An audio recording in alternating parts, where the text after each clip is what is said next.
Imagine a world where your favorite burger is priced by you, unpriced by the government, or priced by both. Who decides what you eat, what you pay, and how it's made? Well, let's find out. Hey everyone, welcome to this video where we'll be covering economic systems, where we'll cover questions like how prices are made and basically how resources like money, goods,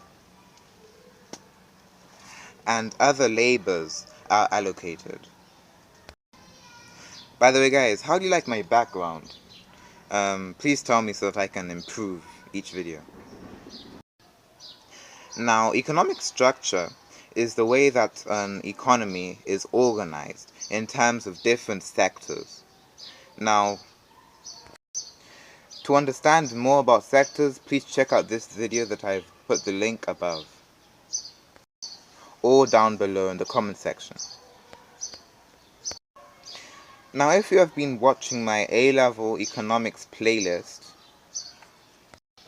you would have understood by now that we have a problem of scarcity in our economy, which is basically, well, I'm not going to explain this video because I've already made another video covering scarcity in the A-level economics playlist.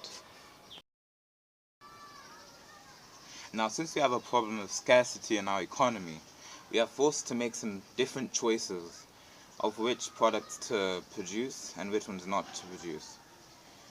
This leads to our next definition, which is the economic system.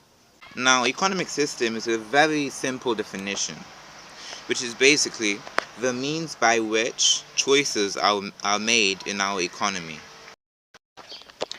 Yeah, so thanks for watching this video of part 1 of this series, which will be covering some A-level topics explained in detail with some examples.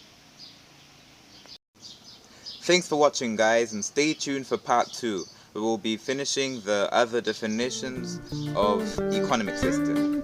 Thanks for watching, catch you in the next one.